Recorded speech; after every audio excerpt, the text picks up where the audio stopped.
कहानियों की श्रृंखला में आप सभी का हार्दिक स्वागत है। आज की हमारी कहानी है चोरी का फल। किसी गांव में एक किसान रहता था। उसके 2 बेटे और एक बेटी थी, मोहन, मदन और श्यामा। तीनों हर रोज गांव के बाहर स्थित स्कूल में पढ़ने जाते थे। किसान अपने तीनों बच्चों को बहुत प्यार करता था। उसका सपना था कि उसके तीनों बच्चे पढ़ लिख कर अच्छे और बड़े आदमी बने। तीनों बच्चों को नारियल के लड्डू बहुत पसंद थे, इसलिए माँ ने घर पर ही नारियल के स्वादिष्ट लड्डू बनाकर रख दिए थे और स्कूल जाते समय उन्हें एक एक लड्डू दिया करती थी। माँ ने तीनों बच्चों को समझाया था कि उन्हें हर रोज सिर्फ एक ही लड्डू मिलेंगे। एक से ज़्यादा लड्डू रोज खाना सेहत के लिए हानिकारक हो सकता है। माँ ने ऐसा उन्हें डराने के लिए कहा था ताकि लड्डू ज़्यादा समय तक चले, कुछ ही दिनों में खत्म न हो जाएं। एक दिन घर पर कुछ मेहमान आए। उनको लड्डू देने के लिए जब माँ ने लड्डू का डिब्बा खोला तो वह दंग रह गई। उसमें से आधे से अधिक लड्डू गायब थे।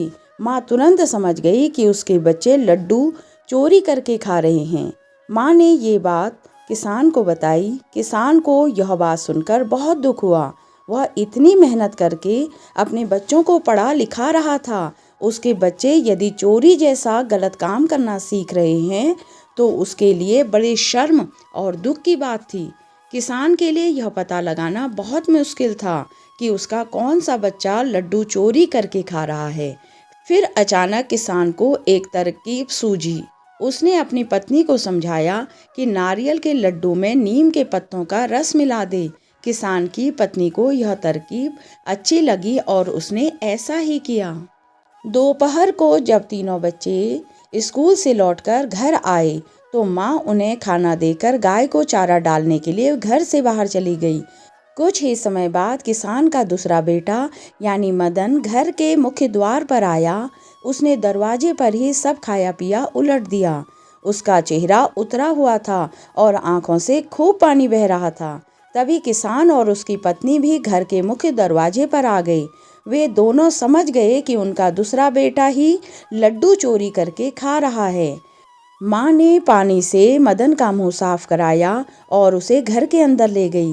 किसान ने बड़े बेटे मोहन और छोटी बेटी श्यामा को मदन की करतूत बताई। उन्होंने भी पिता को बताया कि मदन हर रोज स्कूल के रास्ते में पड़ने वाले बगीचे से फल चुरा कर खाता है। यह जानकर किसान और उसकी पत्नी को और दुख हुआ। किसान ने क्रोधित होते हुए कहा कि कल से मदन अब स्कूल नहीं जाएगा। वह मेरे साथ खेतों में मजदूरों की तरह काम किया करेगा। यदि उसे चोर ही बनना है तो उसे पढ़ाने लिखाने से कोई फायदा नहीं। उधर मदन की रो रो कर हालत खराब थी। उसको अपनी गलती का एहसास हो चुका था। उसने अपनी गलती स्वीकार भी कर ली थी। मदन ने अपने माता पिता से माफ़ी मांगते हुए कहा कि वह आगे से कभी चोरी नहीं करेगा। पिता ने उसे समझाते हुए कहा, देखो बेटा, चोरी करोगे तो अपमान ही मिलेगा। यदि सम्मान चाहते हो तो अच्छे काम करने पड़ेंगे। अब तुम्हें खुद फैसला करना है कि तुम्हें अपमान चाहिए या सम्मान। मदन ने निश्चय किया कि वह अब ऐसा कोई काम नहीं करेगा जिससे उसके माता पिता को दुख हो या उसे अपमान मिले। उसकी प्रार्थना पर किसान ने उसे माफ़ कर दिया। इसके बाद उसने कभी चोरी नहीं की। इस कहानी से हमें यह सीख मिलती है कि चोरी करना बहुत बुरा काम है। इससे व्यक्ति को हमेशा अपमानित होना पड़ता है। चोरी कभी न करें। कहानी सुनने के लिए धन्यवाद।